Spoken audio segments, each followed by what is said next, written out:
No dia 7 de novembro, há 5 dias atrás, o grupo Failoverflow divulgou no seu Twitter que conseguiu descobrir as chaves simétricas, ou seja, as rootkeys do PS5. E o que isso impacta na vida dos gamers? Será que vai sair o desbloqueio? Será que agora eu vou conseguir rodar o Miles Morales sem precisar comprar, baixar aí o PKG e instalar no meu console? Esse é o assunto de hoje. Se você está aqui no meu canal, nós vamos falar de pirataria, mas não é um incentivo à pirataria em si. Nós vamos discutir pirataria, no que ela beneficia e no que ela é maléfica aí no meio do videogame. Seja muito bem-vindo, eu sou o Andreas e toda quinta e sábado a gente traz conteúdo educacional e informativo sobre o mercado de games. Sem mais delongas, bora pro vídeo que esse não vai mudar de câmera.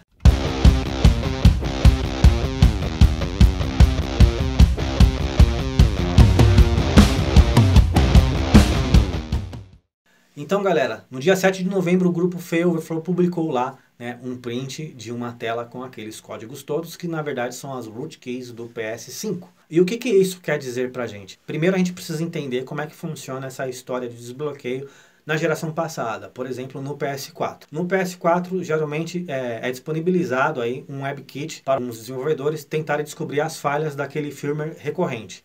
E o que acontece? Fica essa briga de gato e rato, na verdade são profissionais aí de segurança da informação que estão tentando descobrir falhas nos sistemas oficiais dos consoles. Então, no caso da Sony, já tem um grupo que já faz isso de maneira bastante recorrente, inclusive o C30 é um dos caras que trabalha aí com os WebKits, e aí uma parte fica pública, outra parte não fica, aí tem gente que entende que já saiu o desbloqueio, tem gente que diz que não saiu, então o desbloqueio ele existe até a 7.55 no PS4, e aí tá todo mundo numa expectativa que já saia o desbloqueio para os firmwares mais recentes, inclusive já descobriu do último firmware do PS4, porém ainda não soltaram o exploit aí para que eu ou você, qualquer pessoa consiga fazer no seu PS4.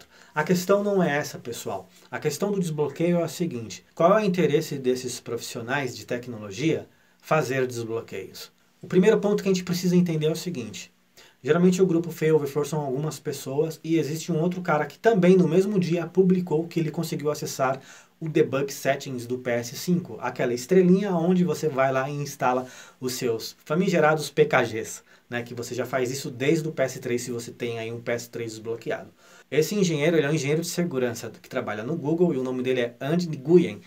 E por alguma coincidência, o Twitter dele também é chamado de TheFlow. Então, esse engenheiro de segurança provavelmente ele não deve ganhar tão pouco. E muito menos, ele não tem o menor interesse de vender essa informação e colocar a cabeça dele a prêmio. Para quem conhece a história aí dos primeiros jailbreaks do PS3, já ouviu falar do nome do GeoHots, que foi o cara que na verdade desbloqueou pela primeira vez o PS3 e também desbloqueou o iPhone, e a Sony foi lá com o FBI na porta do cara, meteu os dois pés na porta do cara, levando os computadores e proibiu o cara aí na esfera judicial de chegar perto de qualquer equipamento da Sony. Se você pesquisar um pouco e procurar no Google quem é o GeoHots, você vai descobrir que ele já desbloqueou muita coisa. Isso quando o cara tinha aí mais ou menos uns 20 anos de idade.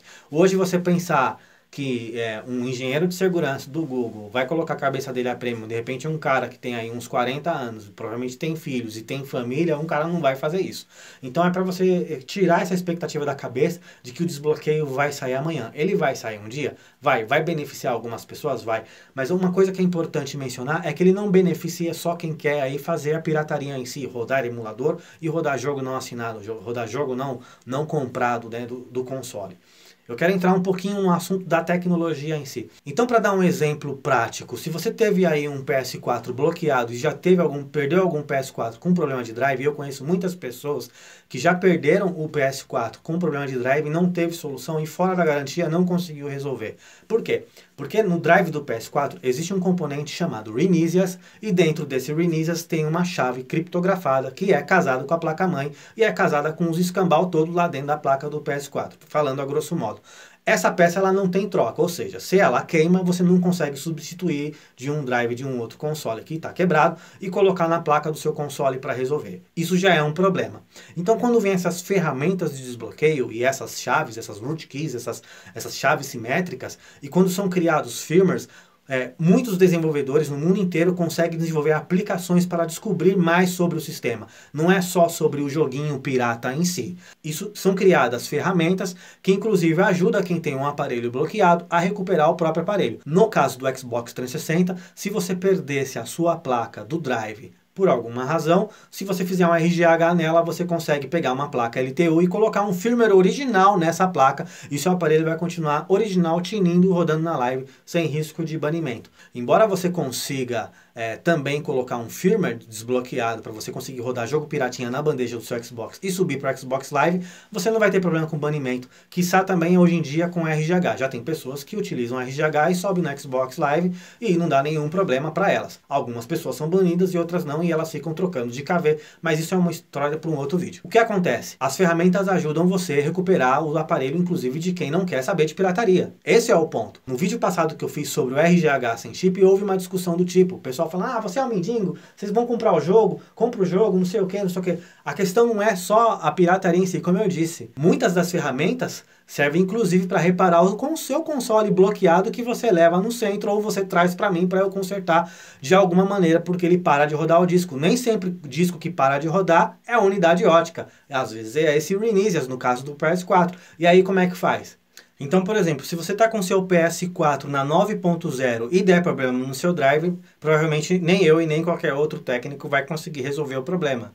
Agora, se existe aí um custom firmware ou um exploit para esse firmware, é bem provável que isso consiga ser contornado. Como? Recasando uma outra placa de drive com outro Renízias junto com o seu firmware, porque isso já é possível com firmwares bem anteriores. Então, concluindo, sempre que você vê alguma notícia sobre desbloqueio, fica um pouquinho tranquilo. Espera realmente sair informações e saírem a cena e esquentar.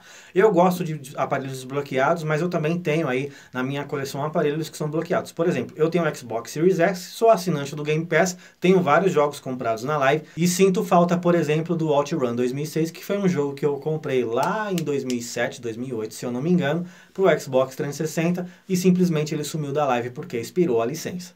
Então é muito ruim quando você tem um jogo que você quer jogar e ele simplesmente some da plataforma mesmo que você tenha pago por ele.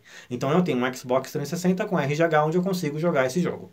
Assim como o pessoal que baixou o demo do PT no PS4 e muita gente que não conseguiu jogar. Então tem gente que comprou um PS4 desbloqueado para conseguir ver como que era esse jogo. Nem sempre o desbloqueio ele é só para fins escusos de pirataria e você economizar algum dinheiro. Como por exemplo você querer rodar um emulador de Atari, de Master System, Mega Drive e simplesmente por ter o prazer de ver o console rodar uma coisa que ele não foi projetado para rodar. Dito isso, também existem outros motivos que outras pessoas desbloqueiam seus aparelhos, como por exemplo instalar uma versão de um Linux, tanto no PS4, quanto no 360, quanto no PS3, ou quanto qualquer outro videogame que seja possível fazer isso. Nem sempre a pirataria é a primeira razão de uma pessoa querer desbloquear um console. E nem sempre todo mundo aí tem condição, com o Brasil com 15 milhões de desempregados, tem condição de comprar o jogo a R$350 todo santo dia. E você? O que achou dessa notícia do PS5? Você está querendo comprar um para conseguir desbloquear? Então você vai ter que deixar ele fora da internet e saber que você nunca vai conseguir jogar online. Ou você achou que isso é um absurdo e que as pessoas não deveriam desbloquear o console? Deixa a sua opinião aqui embaixo. Se você achou que esse vídeo fez algum sentido para você, eu agradeço demais você ter ficado até aqui o final. Curta e compartilhe o canal, ative o sininho para receber as notificações. Muito obrigado e até o próximo vídeo. Tchau, tchau!